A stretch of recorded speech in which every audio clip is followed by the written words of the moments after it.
Hello and welcome to episode 8 of the Beasty Common Room Correspondence on November 9th, 2019. I'm Marjolaine. I'm Melanie. I'm Sophie. I'm Juliana. Welcome back to the second try of this recording, and I'm gonna show it once more. Jenniffler is here too. Yay! Ah, little Jenniffler.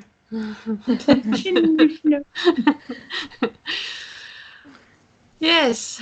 So welcome back, everyone.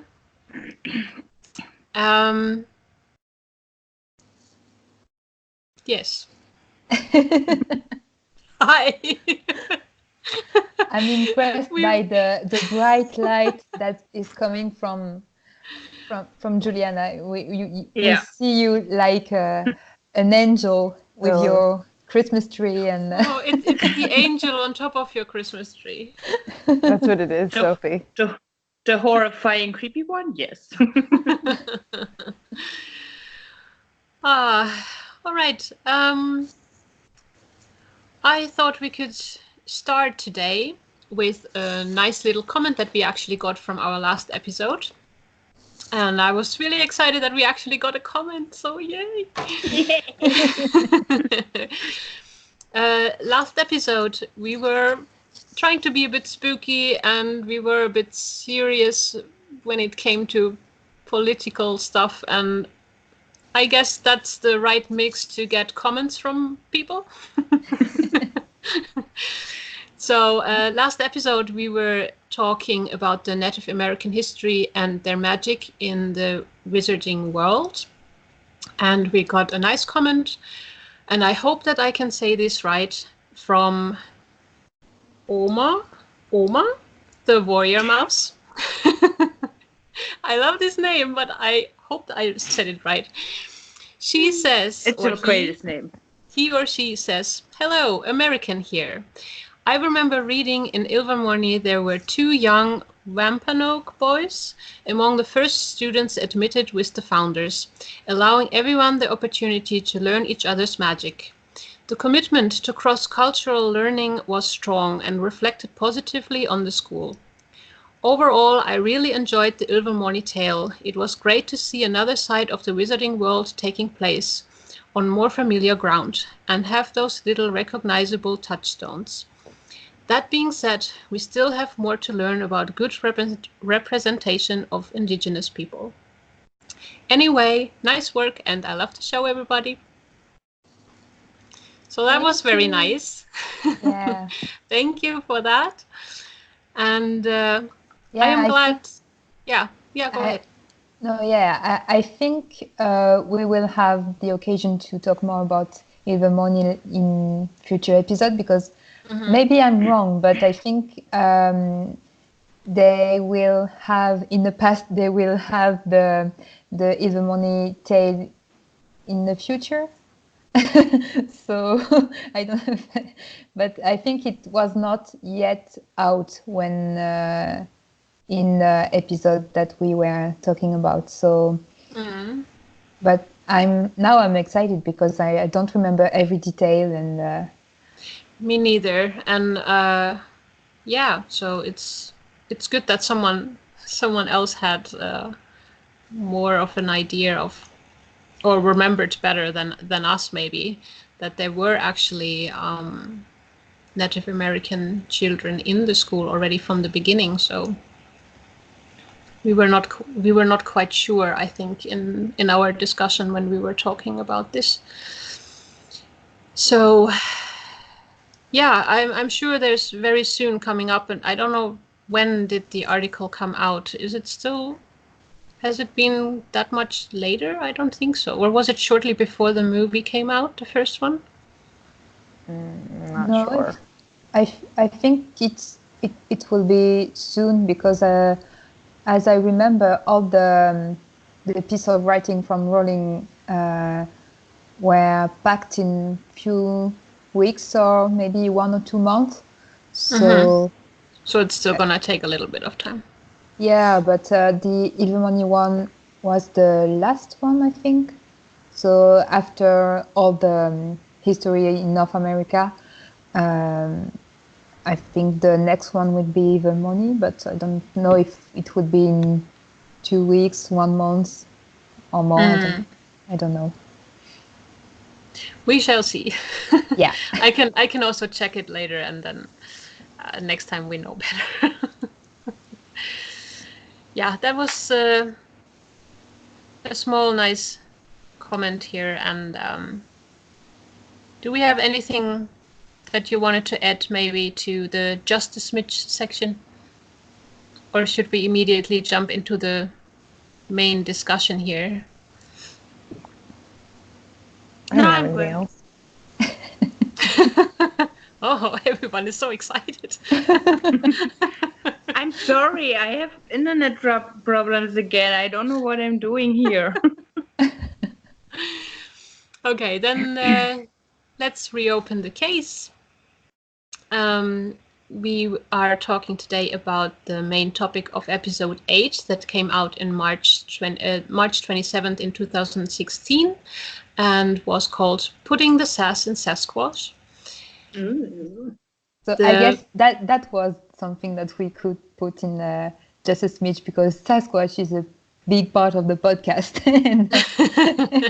and they had the first canonical appearances in the J.K. Rowling text, so that's cool. Mm-hmm. He's always somehow present, isn't he? That is the... Yeah.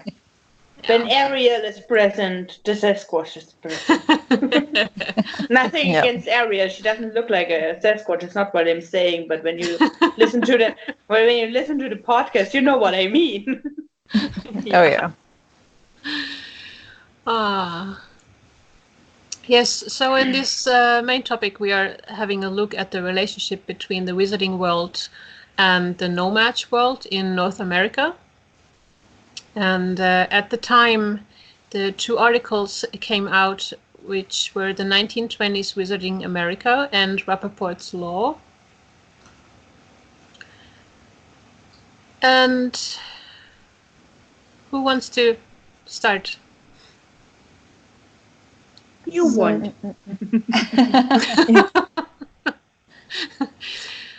Yeah, okay. They talked a lot about the story of the infamous Dorcus, and yeah, what do you think about this name? Because they spent a lot of time talking about this name. So how could you not? It's such a yeah. Even as a non-native English speaker, the name Dorcas already sounds like doofus. So you kind of get the feel to it that it's a silly name and it's a stupid person. So yeah. Yeah, definitely. Yeah. I think Jo Rowling just likes to likes her wordplay and her names that have, what is that word again? Alliteration, sorry. They're her alliteration names. Yeah, definitely. Yeah. So maybe everybody doesn't remember who is she. So basically, she is the reason why American Wizard had to create this specific law for their country, because Dorcas is responsible for a big breach in the secrecy, the statutes of secrecy, and because of a man, obviously. Obviously. The stupid ones always do this for the man. Oh my god.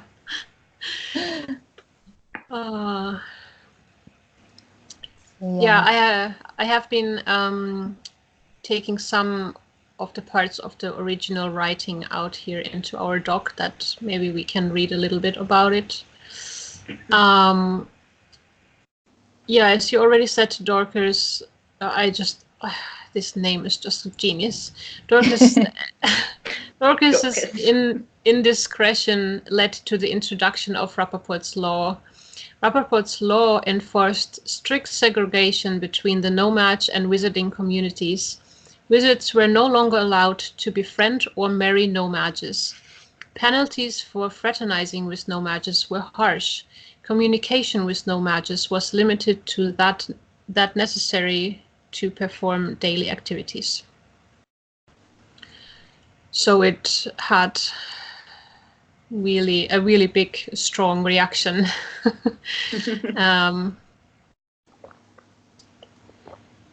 As you can see.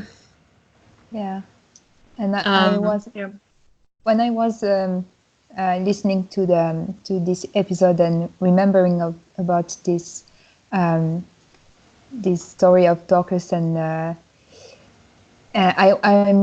I realized that there is not really a parallel, but maybe an echo or something between Dorcas and Queenie,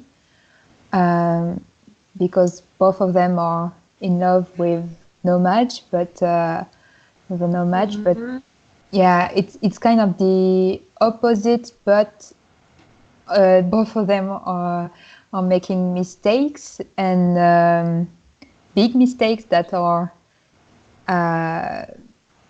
dangerous for the magical community. Of course, we know that Queenie is joining Grindelwald, but yeah, so I it's just the start of maybe something that we can explore. But I just was thinking about the comparison between Dorcas and Queenie. So I don't know what you think about that, but I would say Dorcas is more of a mix between Newt and Queenie, if you wanted to put it like that, because Newt is the one who is exploiting the wizarding world to the No-Mages, and Queenie just goes along with it.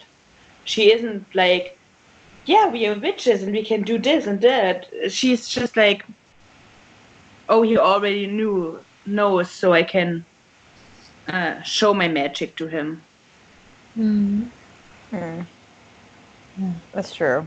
Because Newt's the one who actually kind of breaches this actual law with Jacob, but Queenie just kind of piggybacks on the fact that Newt's already breached the law. So you make a really good point, Sophie. yeah, I know.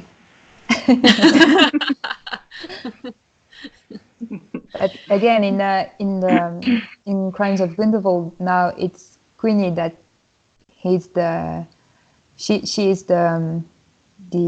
outcast and the outlaw, and actually the result is that she's joining Grindelwald because Grindelwald want to destroy this statute of secrecy, and yeah, so I don't have a complete he wants the wizard to be out and ruling the world, so no more secrets. True. So who does this law really protect? Yeah. Them or us? Yeah, us or them. Excuse me that I recited it wrong. No, but I was just remembering this perfect Colin Farrell voice, and that's And that's the scary stuff about Grindelwald, because I remember when I heard this line, I was like, oh, he may has a good point, right? Yeah. And then no. Not the way he wants to set it through, so. Yeah, he wants the law to be gone so that way he can have No-Majes as his servants and slaves. Just be like, curse y'all! If you think about it that way, of course, you're kind of anti-Grindelwald, but he had a point. Yeah, and it's interesting that the first movie is in the US because the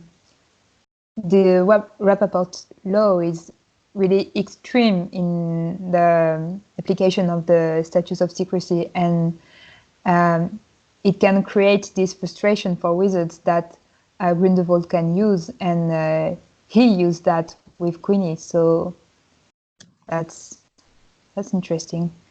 Mm-hmm. I have a further. I have another little line here from the original article.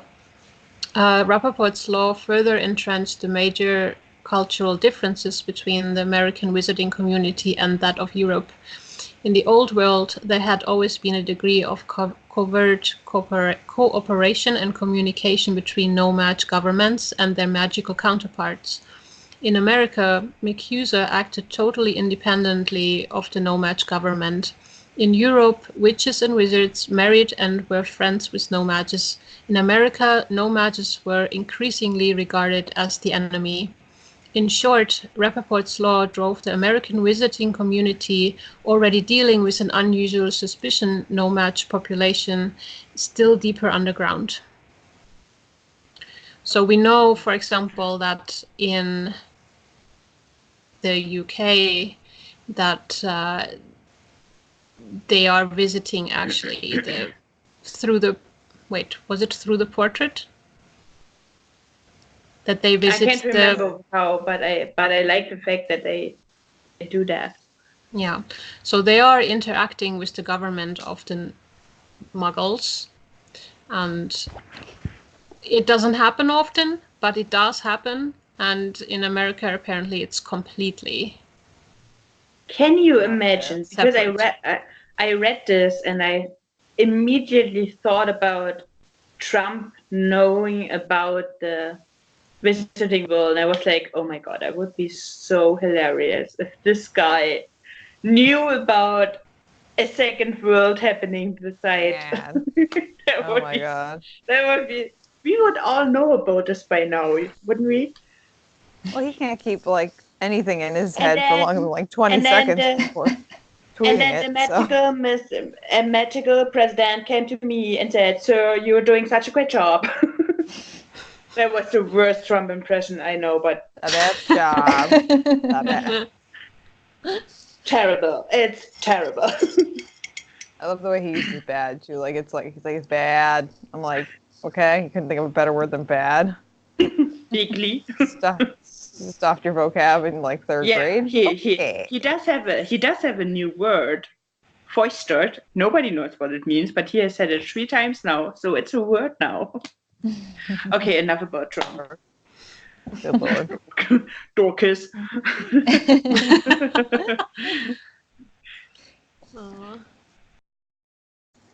Okay. So what else do we have in the doc? So it says, by the 1920s, the U.S. wizarding community had become used to existing under a greater degree of secrecy than their European counterparts and to selecting their mates strictly within their own ranks. I mean, to me, this just sounds like segregation of like races, like in the U.S. I mean, that's all it's screaming to me, essentially, like all the segregation that used to happen between like black people and white people, and how like you couldn't really have cross-cultural marriages. You couldn't really have like a separate schools and separate buses and separate water fountains, like all the Jim Crow laws, all the complete and utter bullcrap that was a thing so long ago. Not that long ago, like about 100 years ago max, which really isn't that long ago. Yeah, more like 40 years or 50 years ago. Yeah. But yeah, we talked about this last episode because we were like, is race a thing in the wizarding world? Is this a problem?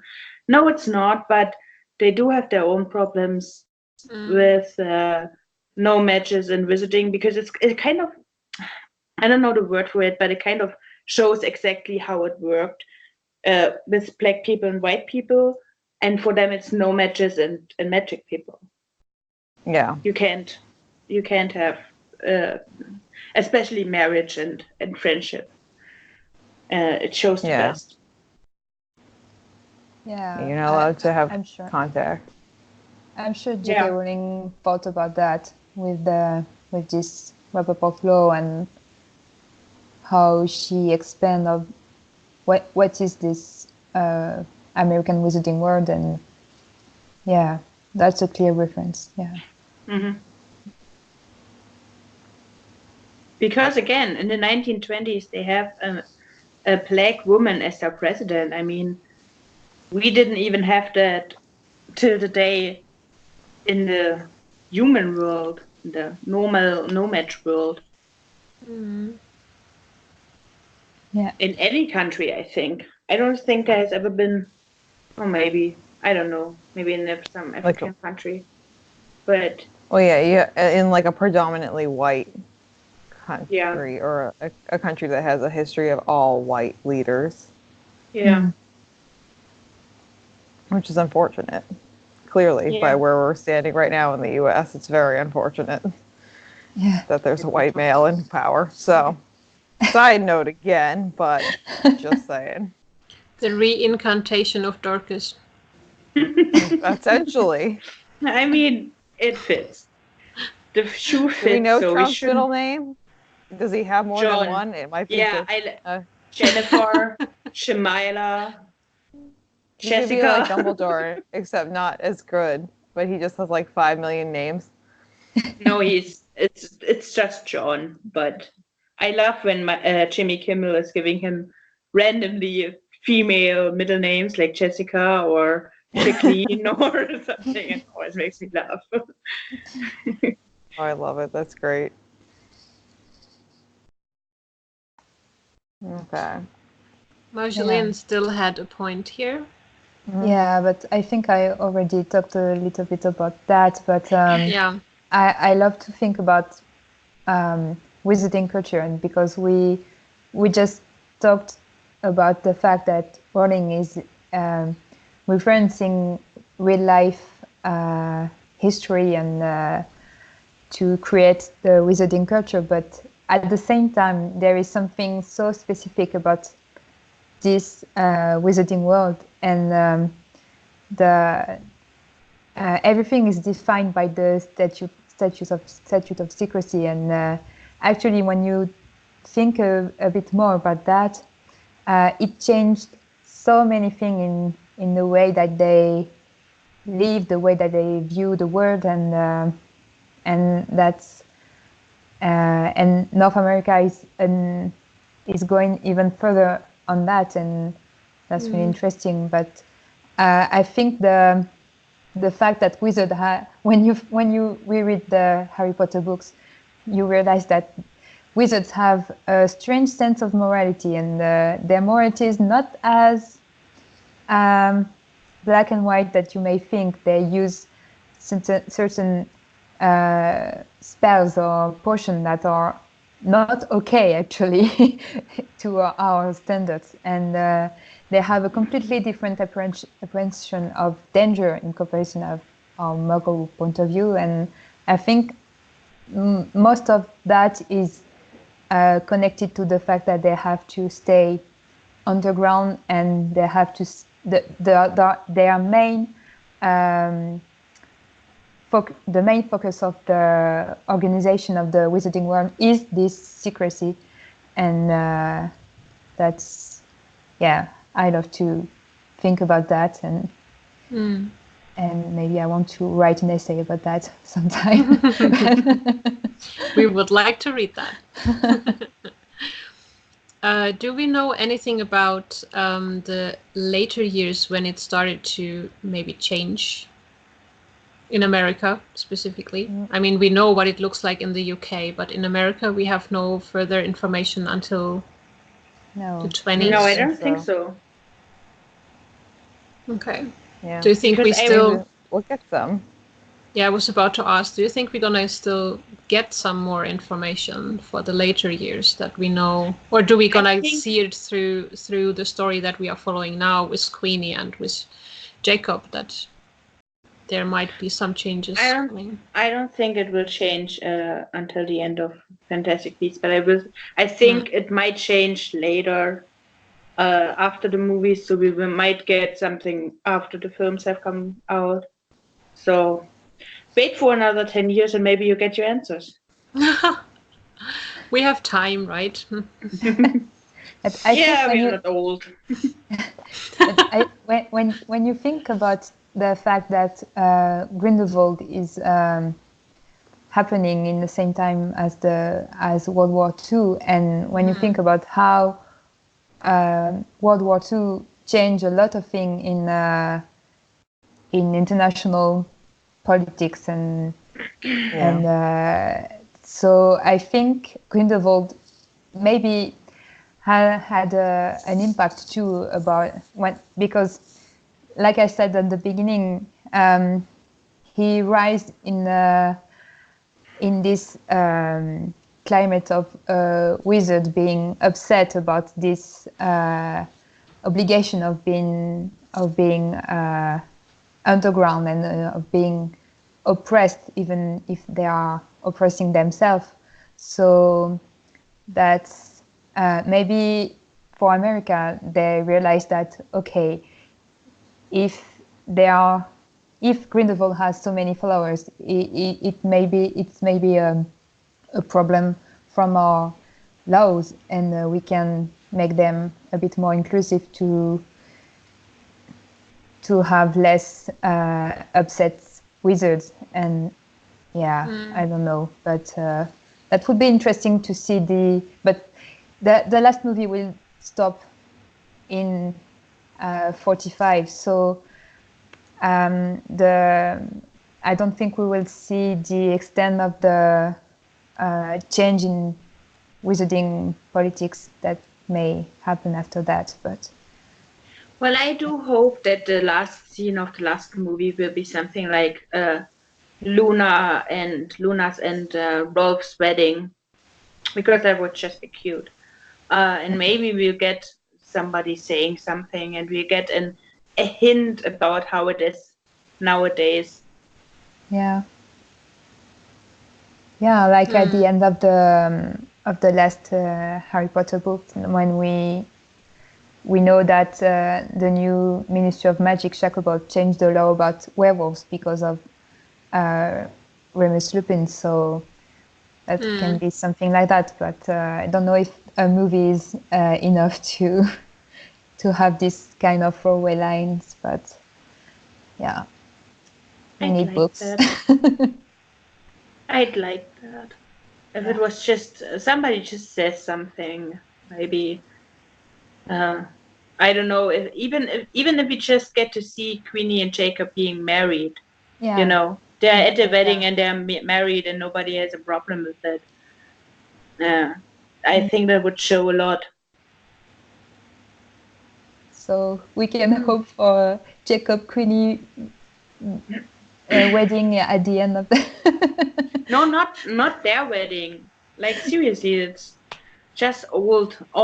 They're all old now, and I would just die if we get Luna and Wolf's wedding at the end of those films. Ivana keeps making posts on Twitter every now and then asking that, hello, I would like to be part of these movies, please. No matter what way. It would be the greatest if she was the one reprising her role, because she is so iconic in her role. Oh, you never know. A lot can happen still. Okay, do we have anything else to add to this topic? No, let me go to my snacks. I'm hungry. Do you have any left, actually? A few. Not many, but some. Not many. She was, before recording already, stuffing her face a little bit there. So it's dinner time. So then let's move on to Tea and Strudel with Dougal, our prediction section. And as always, let's present our snacks if we have any. I had tea that I already drank. Yeah. Do you want to tell us again what you're having, Sophie? I have so-called wind sacks. I don't know. It's a German English translation. I don't know. Yeah, what she said. It's ridiculously funny and delicious. Oh. They are very delicious. Yeah. I miss having those. So I just have some bread with cheese because I don't have any You forgot your snack today. Yeah. Well, it's a good snack. Yeah. I have something for you and your little cat. Yeah, because She I has have a a cat, cat. You but- didn't saw him, Yeah. but he's just there, sleeping. I have one lecker snack for him. Lecker, Oh. lecker. Lecker Oh. is yummy in German. And another one for you. Ah. Because I'm that nice. What does it say on there? I couldn't see what it says. At least you could understand what it says. Schleck snack. Schleck. Schleck is That's schlecken. yeah. Is that there's just no a noise? there's Is English it word actually trans? A bit of a German okay. lesson here for you. Slurp. It's slurp. Well, I just got some chocolate with hazelnuts, so Oh, yeah. all these fancy things. I haven't had this in a long time. So fancy. Very Hey, it's something fancy. we don't have in the U.S. Yeah, but you have Coke cinnamon. I know, I can get that from Walmart. I'm gonna order some of it for you, and then I'll ship it to you when we have our I gift can't believe you exchange. don't. I can't believe you don't have it, because if we even in Finland have this, Yeah, I I didn't have have it either. I never really? saw Really? that. No. I looked Some for companies are it. so weird about where they sell things. Like, I don't understand the politics Strange. sometimes. Because usually it takes quite a while before these types of things come over here to us. So this is strange that we should have it and you don't. Alien. It's bothering me. Someone She's like, else wants to have a snack. hello? Do you want a Schleck snack? She's like, hi. Hi. She's like, I like snacks. Snacks are the name. I'm done. I'm over. My box is empty. So see you later. Okay, moving on. Yeah. The prediction of So- Google. Let's start with the first one. Claire is wondering if we will get a mention of Piccory's wand, which is made by Violetta Beauvais. Beauvais. Is that how you say it? I say Beauvais. Beauvais. She's an American wand maker. And why this one is so special is because That's an American last name? It's for New Orleans, so that's French. You but- are aware that most Americans are European descendants. So And What? in New I would Orleans, consider... It's true. you have Yeah. lots of German names actually in America that you pronounce American. Oh, we've American. Yeah. I mean, I know my last name is Irish. Like, it's Coughlin. I mean, we're in Irish. Coughlin. Coughlin. Okay, That's lovely, so Sophie. but New So- Orleans was French at some point, so that's why they all have French names. Oh, that makes sense. Yeah. So what makes this wand special is that it was made by Violetta Beauvais, the Beauvais. Beauvais. How do you say that? She's just laughing. Beauvais. Beauvais. Beauvais. See, Beauvais. I'm saying it right. Beauvais. She's a famous wand maker of New Orleans. She refused for many years to divulge the secret core of her wands, which were always made of swamp mayhaw wood. There's a lot of words I don't know. Eventually, it was discovered that they contained hair of the rougarou, the dangerous dog-headed monster that prowled Louisiana's swamps. It was often said of Beauvais, Beauvais wands, that they took to dark magic like vampires to blood. Yet many American wizarding heroes of the 1920s went into battle armed only with a Beauvais wand, and President Piccory herself was known to possess one. So this sounds like a really interesting wand, and I would like to. Actually, we have not even seen the wand in the movies, have we? Wasn't there a No. whole discussion about that? either? It's so funny. Carmen Ejogo, who plays Pickery. She says her wand is amazing and it's beautiful, and she even had ideas about being left-handed with it because she's left-handed. And then you don't see Pickery doing any magic. But the wand is pretty. We saw pictures of the wand and it's really pretty. Yeah. Yeah, it's just a shame that we don't even see it at all in the movie itself. So Yeah. I really don't understand why she. I guess I understand that Rowling must have something planned for Pickery, and either it has been totally cut in the before the last draft of the movie, but or maybe Pickery will show up again that's her one. in the future. It's like pink. Yeah, it's really beautiful, pretty. but- That's like a wand like I would want. Like I'm like, oh, except purple. I don't really like pink. I would want it to be purple. And maybe with I like don't a few like purple. gemstones on it. See, you can have mine. I don't like purple. I like pink. This is better why you're than getting a purple. mother shingle for Christmas, Sophie. I'm not getting you one expensive, and I'm not doing that. I'm gonna send that haunted shingle to your house, and it's gonna sit there in the mail. No, watch it back. please don't. I don't want any haunted stuff in my house.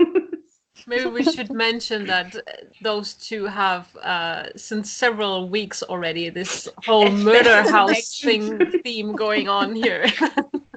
Briefly, Sophie saw a documentary about where I live, and I live about 10 minutes from where a murder happened on this documentary.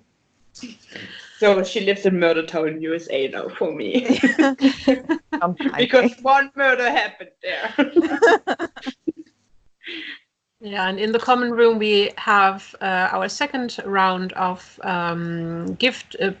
Christmas gift exchange happening, and Sophie is now hoping that Juliana is gonna get her, and she wants a whole documentary of the street. Yes, but no haunted probably gonna end up making it or anyway. anything.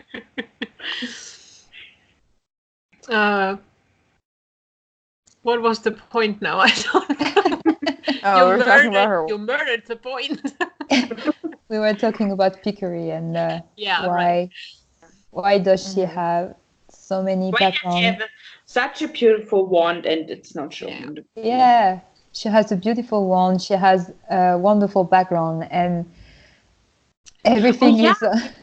We even know Amazing. about her Ilvermorny background more than anybody. I mean, we Yeah. have Tina and Queenie also being students of Ilvermorny, and we get nothing. We don't even get the song properly.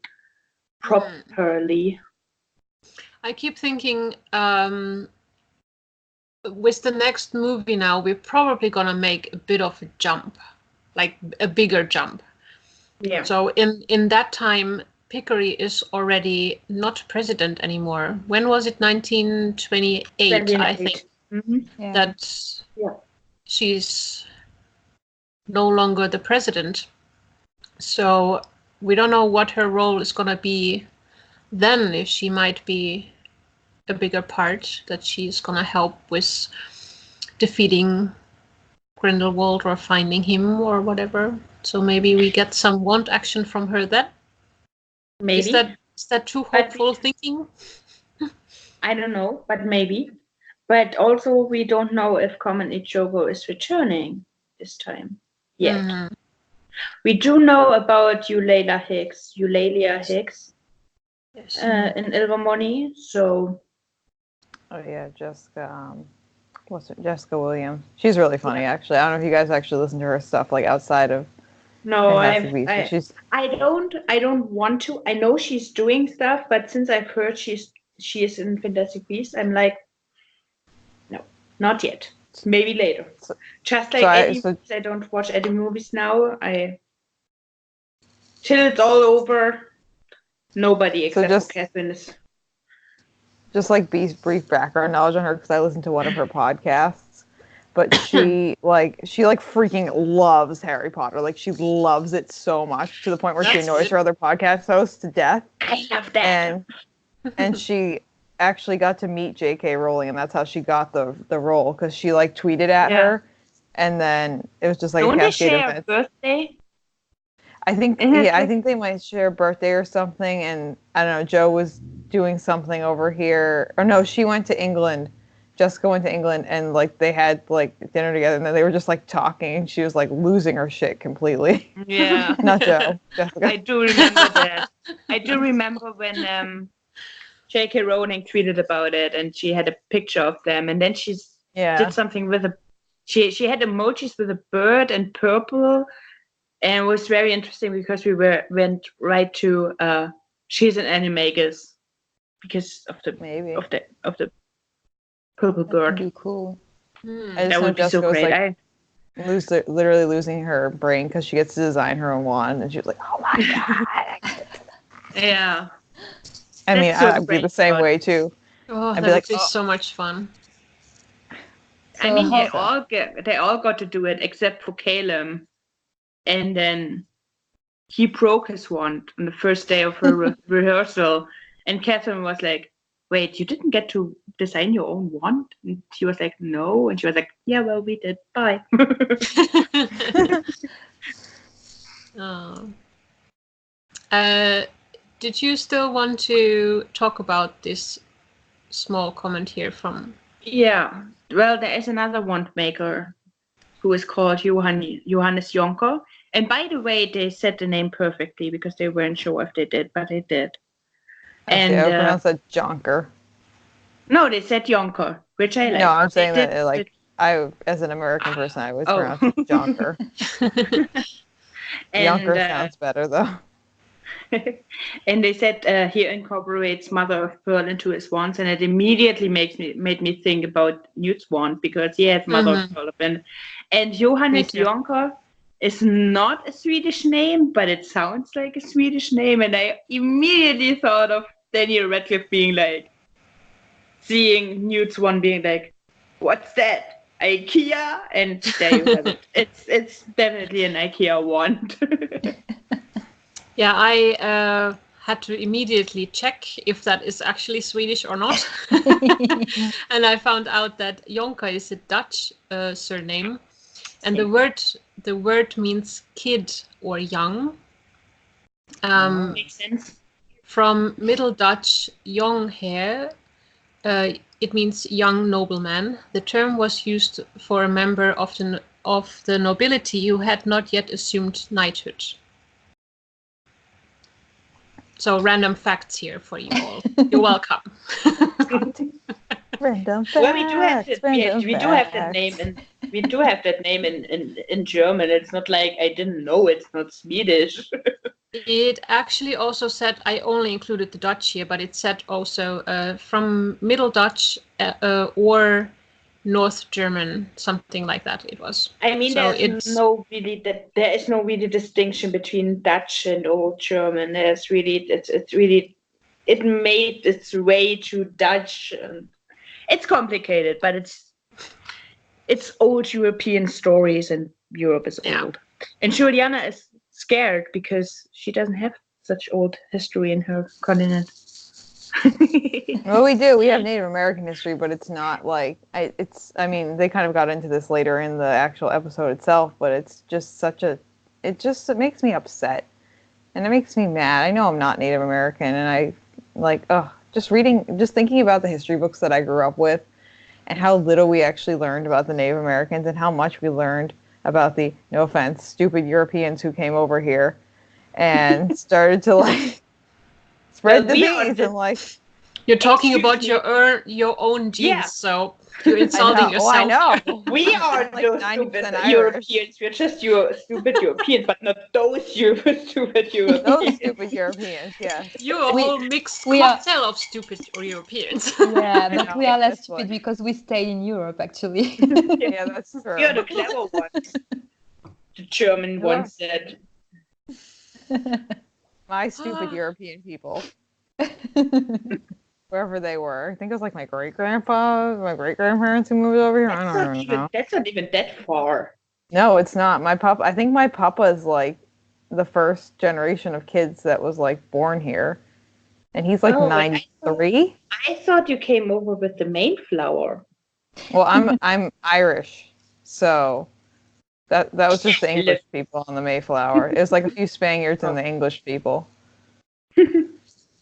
That was Christopher Columbus, and he's a complete dum-dum. No. I don't call him Dorcas under my roof. I'm sure Dorcas is his middle name. Christopher Dorcas Columbus. It just rolls off the tongue.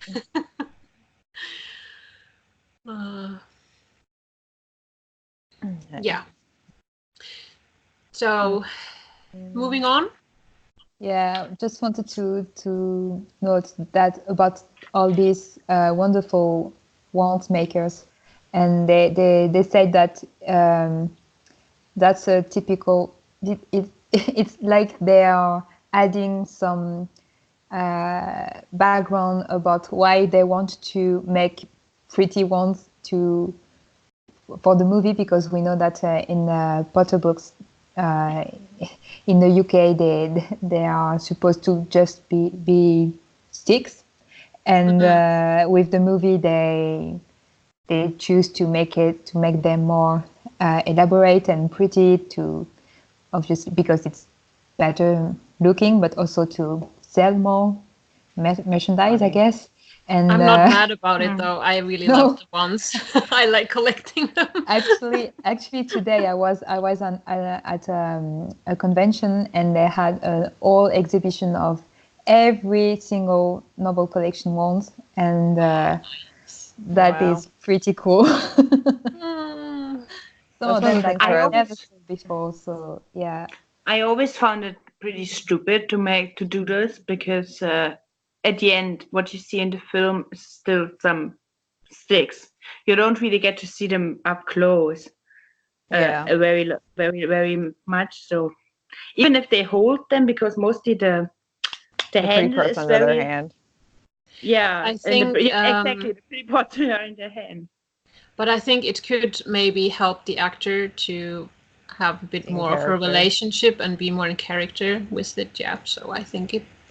Yeah, and with all the shape, we still can see that every actors hold their wands differently. So, so yeah, it is still. We can still see the difference between different styles. My mom just showed up. I'm gonna have to bow out of this. Can I leave you with a joke? Yes. Okay, I picked out some jokes. Okay. I'll be done in a second, Mom. Okay. I have second, Mom. Okay.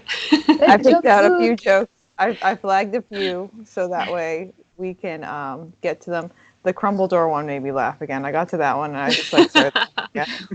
So that one's probably going to be my favorite joke. But it was so cute. Let me see where there's all these. No, I'll just flip to the next page because. Oh, what dragon is full of cold sodas? A Norwegian fridgeback. Oh. I'm laughing. Inside, I'm laughing. Inside. Some of them are just so dumb that they're good. I love that they're so stupid. Oh, some of them are just like really dumb. Like you're like, oh boy. It's this kind of punny jokes that I love that. It's good. I'll leave you guys with one more. Okay. What do you get when the giant squid moves too fast? Squid marks.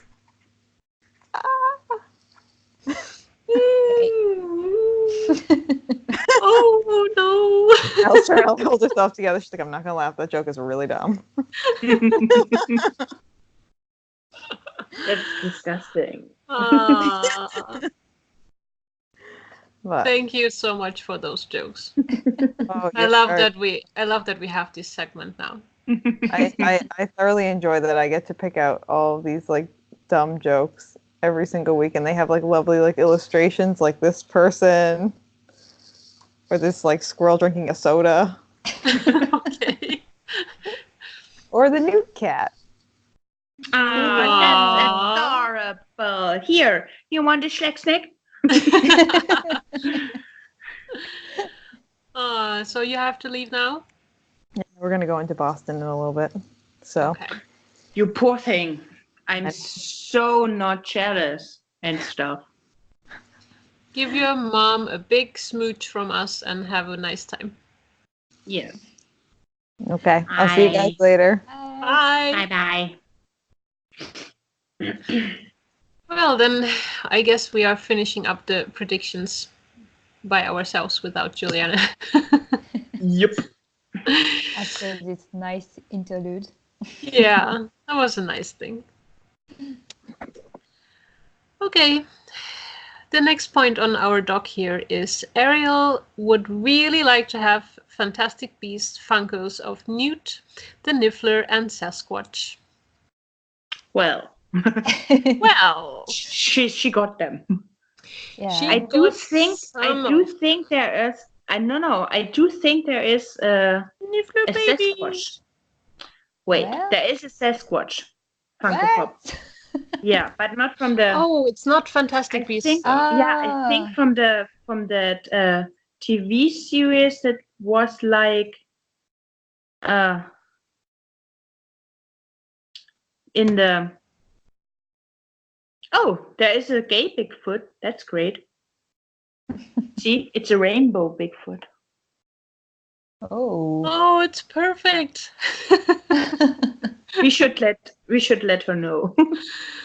Oh, Look at him! Oh my God, he's so great. I want him. Look at him we should. walking. Aw. Whoever is gonna have Ariel for the Christmas present exchange should send her that. It's €60. I'm not. Is No. it like a big one? Must be a No. bigger one. Maybe it's a rare one, so Oh, 60 euros? that's a lot. That's crazy. 57. I'm not going to. I love Ariel, but no. But Oh, Newt, there's we one. have two. There's one without the gay part. Oh, Is But he having a that's a stick What? with a. What's that in his hand? I think it's a stick with a. I don't know if you No, say it's the a- same. it's I call it a chamallow. I A don't know if torch. you. It's a torch. No, Ah. it's a torch. From there, I thought it was a. Oh, I don't know it's- how you say that. That would be perfect because that's from the Sasquatch Rebellion. Oh No, yeah. it's look, it's a marshmallow that's on Yeah, fire. that's what I was talking Oh. about. But that's what, That's great. Oh my God, I love that. Oh. It's on Amazon. Let me check the price and I'll get to you if whoever gets Ariel has to. Yeah. $91. Okay. Nope. Oh my God. Point is, we do have definitely Fantastic Beasts Funkos. A lot of them. I have a ton of beasts everywhere around me here right now. And we even have a very tiny little Picket. I want it.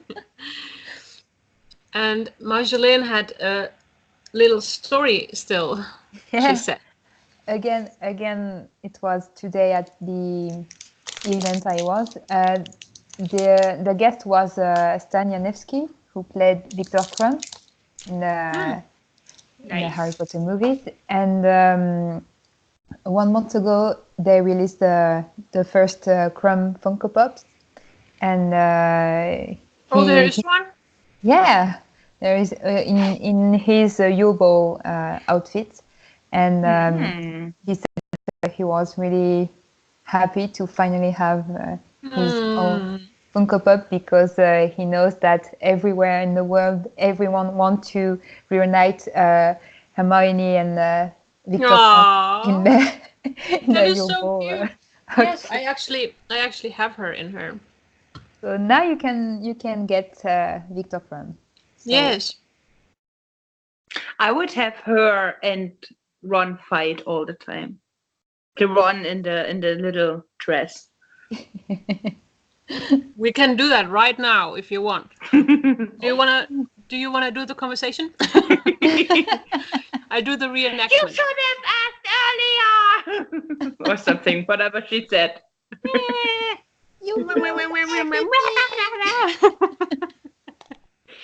I love that. So we love Funkos. Oh, I definitely do. I'm not the biggest fan, but as long as I can win them, I'm fine with them. As you can do now on SpeakBeasty. Just check out their Twitter, Instagram, Facebook, and Tumblr. There is a giveaway of Funkos for the celebration of the 100th episode coming out. So. And here you have an example of winning it twice last time. So you should definitely not win this time. I mean, if I only participated because they had Tina.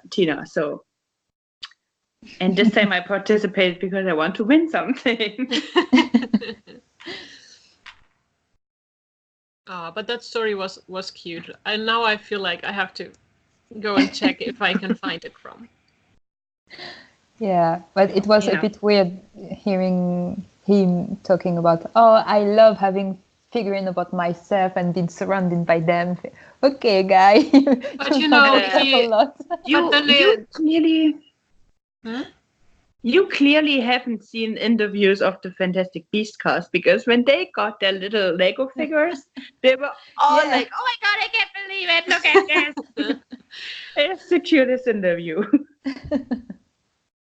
But I think that since Harry Potter is so big, he played quite small part only, and getting your own Funko from that, I think that's actually quite special. So, sure.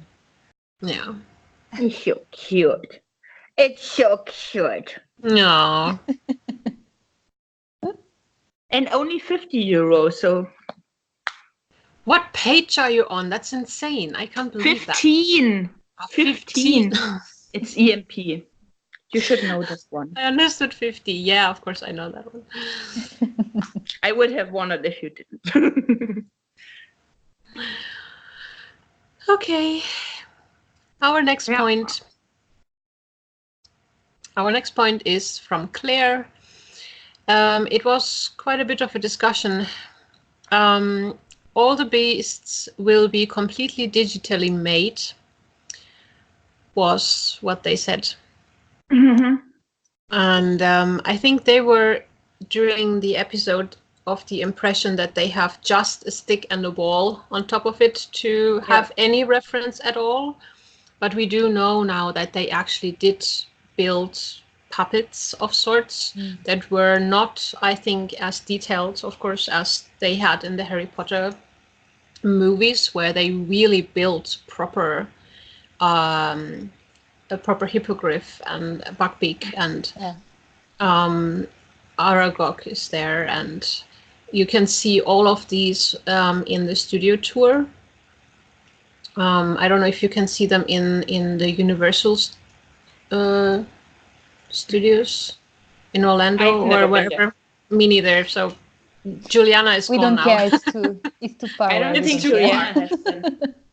I don't think Juliana has been there either, so she wouldn't be much of a help now. But at least in the Studio 2 in London, you can see them, and Buckbeak, for example, is like bowing down to you and these kinds of things. So they look really amazing. They're really pretty. They're also thestrals, and it's just really nice. Yeah, but they as you said, they had puppets made. Yeah. They had sometimes they would even have miniature really propped out figurines of them. But my favorite is Pickett, because he was this little Chalametti style figurine, and they had little sticks to him, and they would move him. But my favorite thing is when Eddie is talking about how he would imagine Pickett without any physical stuff. Like he would sit on the subway and just be like this, like as if Pickett is walking across his knuckles, and even that helped the other actors immensely just to see Eddie perform with the beasts. And so they never had a stick on a X on a stick or a ball on a stick like they thought they would have. They had either used their own imagination, like I know with the Swooping Evil as well, they didn't have anything. Catherine and Eddie just had to look at it flying around them and being like, am I doing too much? Am I not doing enough? Like this or going like this? Or so Yeah. Didn't I see that they had this Zowu head or something? Exactly, that's what I wanted to say. Yeah, they have it like strapped onto their shoulders, and they do the movements with the head like that. They can react to that. Exactly, they had this with the Zowu and the Thunderbird, and then the rampant was completely built. Like you had the skeleton of an rampant, and there were 3 people inside of it doing stuff. So they did have something to look at, but it's, I don't know that the hosts talked about the animatronic of the Jurassic Park T-Rex. Yeah. And for me, it still looks like a puppet. Like I watched Jurassic Park the other day, or a clip of it, and I was like, oh, that looks stupid. So I don't know if practical is better than CGI, but I mean, you will always have that. I was just now, the last couple of days, I had a whole marathon of watching The Hobbit and Lord of the Rings. And watching The Hobbit first to go in line with the story, it looks so good. And then you watch The Lord of the Rings and you can suddenly see the difference there. That you can suddenly tell, oh, okay, this was like filmed in front of a green screen. And you can tell that Legolas is just like, it's not really him who's jumping there down now and these kinds of things. So you could really tell the big difference there. But I mean, that's a lot of problems when you have a prequel. Like when you go back to Alien, you know, you watch the Alien that happens 20 years before, and then you go back in Alien Covenant or Prometheus, and suddenly they have much more advanced technology. And it's just weird because I mean, they had the same problem with Star Wars with the 1, 2, 3, because George Lucas went all digital with the 1, 2, 3, and when you go back to them, and even if obviously the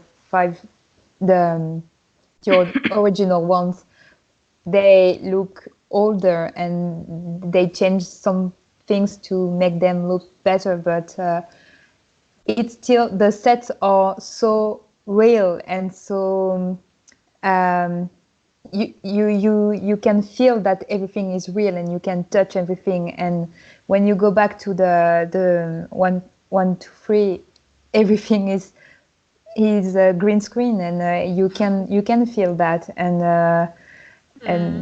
I think the best thing about Harry Potter is that most of the things are so tangible. I don't know if that's the right word, but you can feel that it is real, and you can immerse yourself. And I think the beasts are looking good in the movies, but we can still know that that's not something that you can touch, actually, even if Eddie is amazing with that, and he did the best job that we can expect from from an actor. So, but still, you can see that the Thunderbird Frank is not really here. You can see that, because and Buckbeak, actually, or Fumsec, or Fox in English.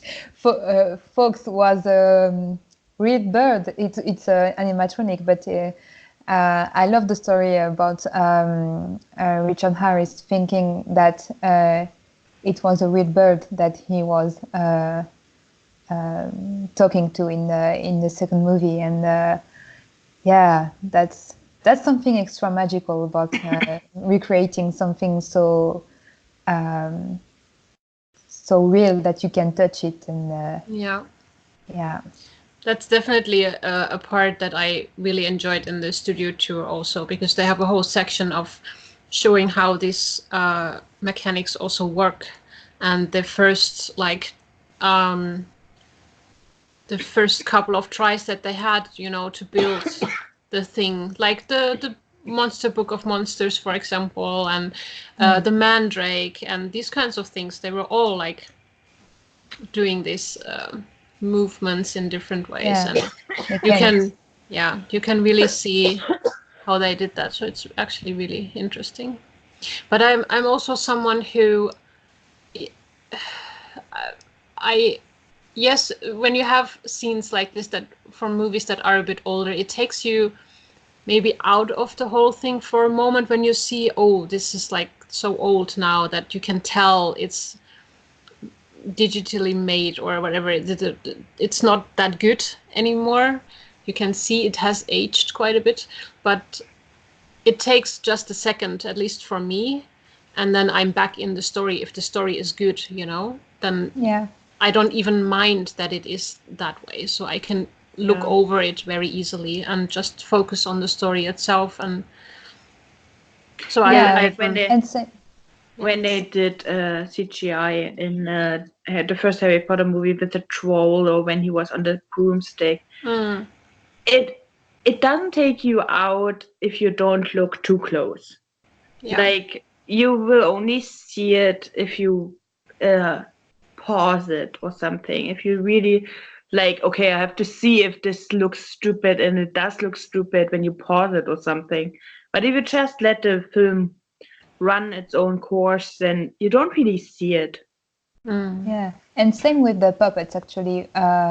Again, with Star Wars, when you see Yoda, you know that it's a puppet, but immediately you forget that. You don't totally forget that, but you accept that, and it's the same with, I don't know, Dark Crystal or something like that. It's all puppet, and when you see it in Dark Crystals, you see it's puppets. Yeah, but after the first scary puppets, it's weird at first, but after all, you accept that, and you are immersed, like you are watching, I don't know, anything who is not as realistic as a movie. Once you are in it, I guess it's the same when you playing video games, and video games from the past. The graphics are terrible. Yep. But the first Harry Potter video games are awful now. But at the time, I felt like I was in Hogwarts, so I wasn't bothered by the terrible graphics at the time. So yeah. And things are changing so quickly nowadays that it will take only a few years, and what we are having right now is gonna look old. So it's that kind of. If you do it completely digital, or if you have a puppet there, I think you can see it either way. So it's wow. But at the same time, I mean, why are we watching movies? We are watching movies to escape realism. So, for me, I would pick a film like this with 100% CGI over a film that is so real into a storytelling or something. I'm not a big indie fan. What I'm saying? I would rather have a film that is completely CGI and immerse myself in a whole different world that I don't know, than go into a movie that is talking about problems that I really have in life. So As I said, that if you can enjoy the story and it's a good story, then I think for me personally, it doesn't really matter. I can easily overlook these little flaws, and I don't mind it as long as I can just enjoy. It's the same for me, but I still love the craft that you can see. Yeah, of course. But then you can also then think about not just the beasts, but all the props they did that you couldn't even see, that Mina Lima did, that all these newspapers and letters and whatever else they have done. You can go and see it in their shop in all the detail, and it's amazing that you can get these prints, but you cannot see them on screen properly. I mean, but they are there, so that is like it's amazing. And it's so helpful for the actors. I remember Ezra said that when they were in this office building, when they met the Shaws, and he just opened a drawer and there was a newspaper in it, and it was from the 1920s, and it had articles of the 1920s time, which is so awesome because it helps them so much to get into character and to get into the story and feel that they're really there. Yeah, I love that. True. All right. Now we're moving on to another point of Erin, who would like Ilvermorny, if we would see it, to be completely different from Hogwarts, with a real American feel to it, not just a copy of what we already know from Hogwarts. He adds the question, how much of an influence the Native American culture and history has possibly made on the development of the school. Well, I do like that what we know about Ilvermorny. Yes, it does have 4 houses, just like Hogwarts and stuff. But what I do like, and I saw a post on Instagram today about Ilvermorny, and I just thought about it. I do like the choosing ceremony is so different from Hogwarts because essentially the student gets to choose. So you have these 4 statues of the 4 houses, and you stand in the middle of the floor, and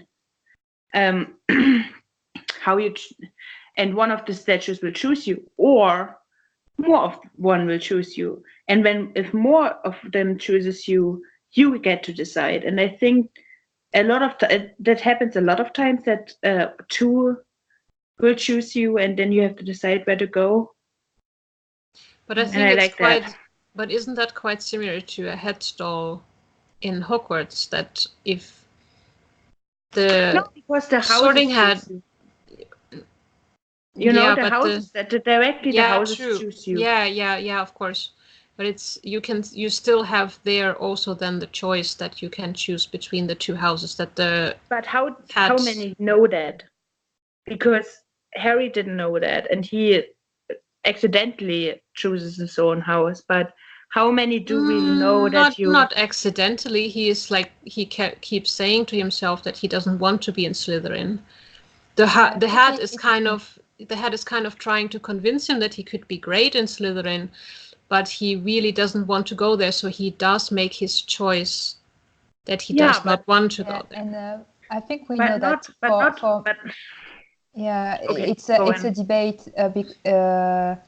It's a debate between the Sorting Hat and the student, because we know that Neville wanted to asked the Sorting Hat to go to Hufflepuff, and the Sorting Hat won this argument and said, "No, you are Gryffindor. I know that, and you will go to Gryffindor." So no, that's true. The sorting ceremony is very interesting, but what I think it's even it's funny because we know that the sorting ceremony of Ilvermorny is actually an early draft of Rowling from Hogwarts. Her first idea for Hogwarts was these 4 statues of the 4 houses, the 4 founders choosing their student, and after that she decided to go with the sorting hat, and so she reused this idea for Ilvermorny. So, but I agree with Sophie. It's a really interesting thought, and it changes a lot in the way that you are presenting yourself in this school. It's not they are. I guess you can have the fear that no one will choose you, but that's not like the sorting hat that feel like a test that you are having this magical thing, this entity judging you. It's more like, okay, I'm here and now I can choose where I want to go. So it's more empowering, I think, for the student when they are in Ilvermorny. But yeah. So if in Ilvermorny, if one of the statues chooses you, and only that one, you are not required. You are required to go to that house, or you can say no, because then it's still quite similar to the Sorting Hat. I don't know if you have to go there. The only thing I understood was that if you have 2 statues or more choosing you, then you have you have a choice. But I don't know if you have a choice when. But I do think, and that's the great thing about it. If you go into the circle and you have this choice, this is what I was saying. If they know they have the choice, Harry didn't know he has a choice, but they know they have a choice. So if they go in and be like, I would either be a Pugwatchy or a Thunderbird, and then I think that the Pugwatchy or a Thunderbird would react to you.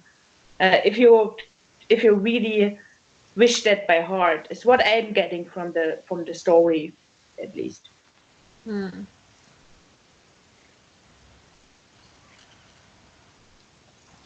I think we will have the opportunity to talk more about Ilvermorny in future episode.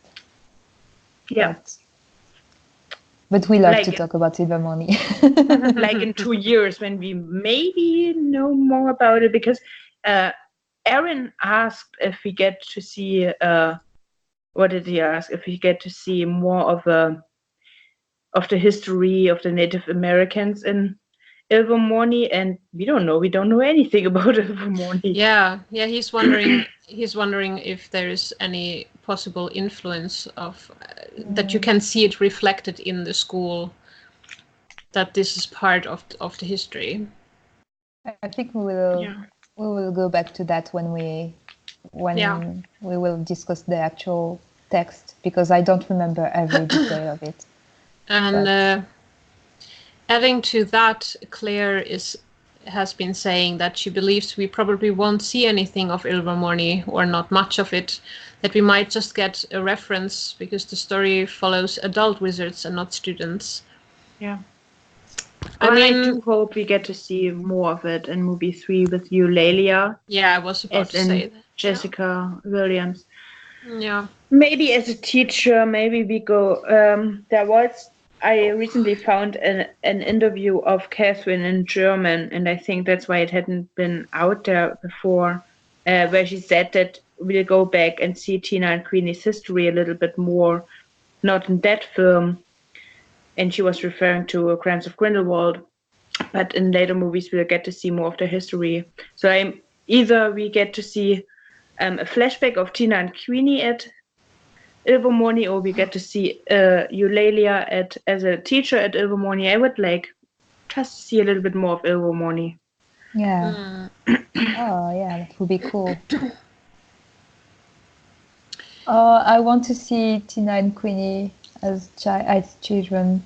Yeah, it would be so cute. I have already figured the whole scene out. I think that Tina will tell Jacob about Queenie as a child. And it would be so adorable.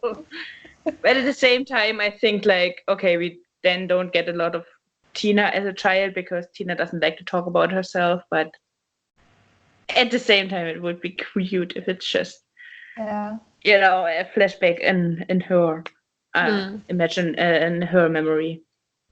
Yeah. Or Queenie thinking about her sister when. Yeah, maybe. Yeah. Oh yeah. I want that.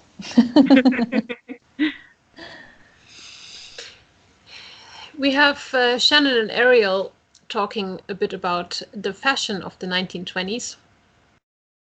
And they noted, as of the time so far, that they had only seen wizards in normal muggle clothes and no robes. There was no proper trailer out yet, I think. And only pictures. Yes, there was the teaser trailer out there by that time. Yeah, they And had now- the first trailer.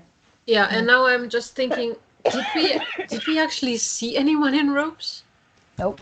In the Magical Congress. At Mecusa, at Mecusa they were a little bit more eccentric, but I don't think it was really robes. Oh, aren't there these with the gathering that Tina is coming into? Yeah. But where all the big people are from all over the world. That was international. Because for me it makes sense that in America, because of Robert Potts' law, they don't wear very eccentric stuff. They would have to blend in with the No-Majs, so it makes sense for me. Yeah, in America. Because in the second one we are not in America anymore, and we are in the UK. And they are still even in the Ministry of Magic. They are all wearing normal Muggle clothes. So the biggest thing we see, kind of like reminding someone of a robe, is maybe Lida's dress and her hat. I mean, the hats, they even had interesting hats at Mecusa, but they never wore them outside of Mecusa. But that's as far as they got to with the eccentric stuff. Vinda Rosier had a hat that is quite an invocation of something magical, but that's not very eccentric. But Vinda has this hat that is cool. But still, I was expecting that in the Wizarding Paris they would wear more eccentric clothes and have a. And it's strange because when I was rethinking about that, but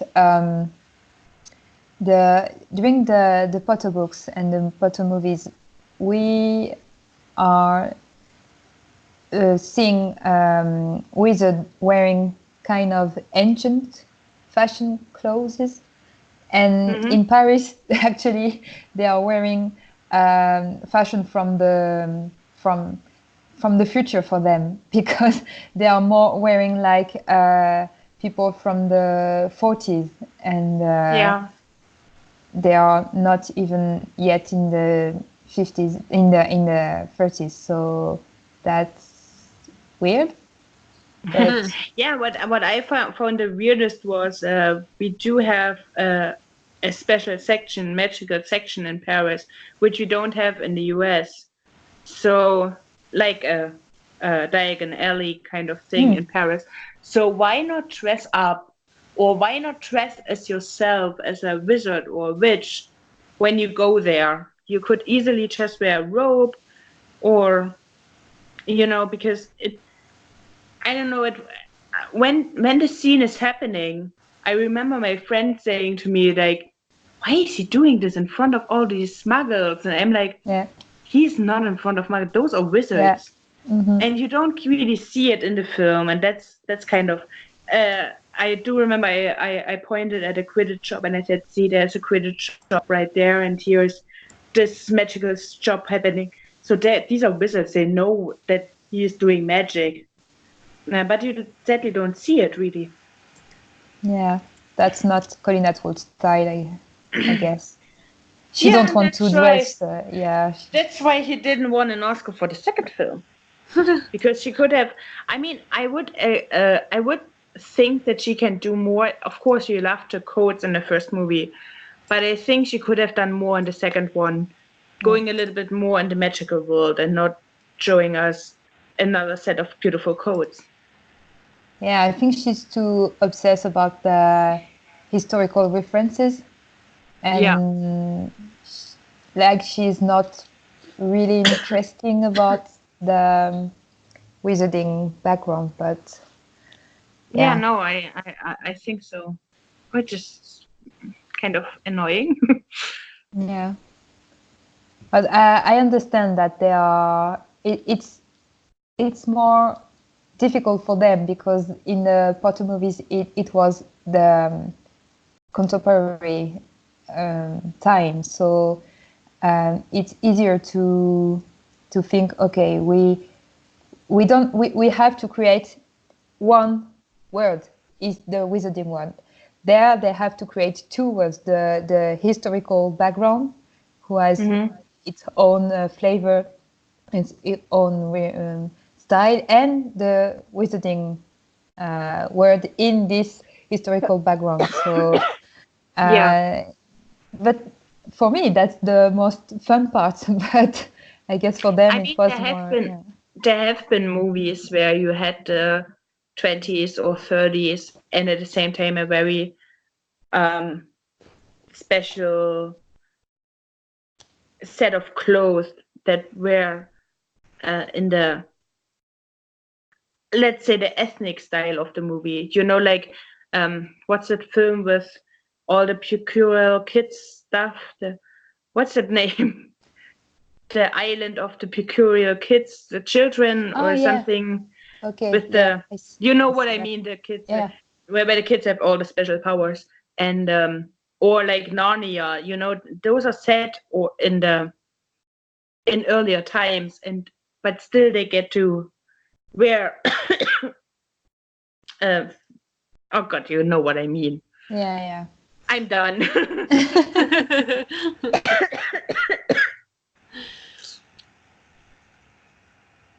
So the last point we had was Shannon asking if Tina gets to wear the Auror uniform because it's special in America. They wear leather coats, and yes, she did in the second movie, and I'm so here for it because Catherine in leather is my thing. It's what I would die for.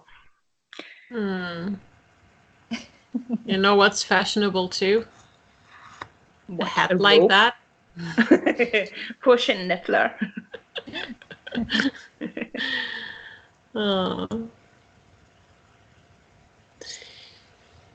So, I think that's the last point. We've made it. We made it. And we finished with a good prediction. So I guess the Dougal Award is for Shannon this week. So now we from 3 years ago.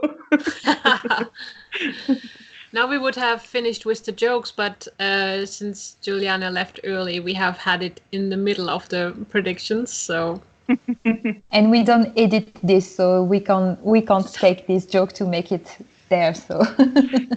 In case you can't tell that we don't edit this whole thing, we don't. We can't. We could, but we just don't bother to. Can't. We could, but we can't. So now we have the contacts left. Yes, if you wish to get in contact with us, you will find all the information you need in the info down below. I'm showing at Marshall Lane, but I don't know where the video goes. I'm actually pointing at you, so for everyone it's different. We will see how the program has recorded it later. Yes. We are looking forward to hearing from you. I will continue to be Sophie. I am Melanie. I have been Melanie. I will always be. I think I am. And I'm always Marjolaine. Case closed. I'm the only one with a wand again. Yeah, do you see this? Sorry. Sorry. I don't know where it is. Shame on I you. forgot to take one. Bye, everyone. Bye. Bye.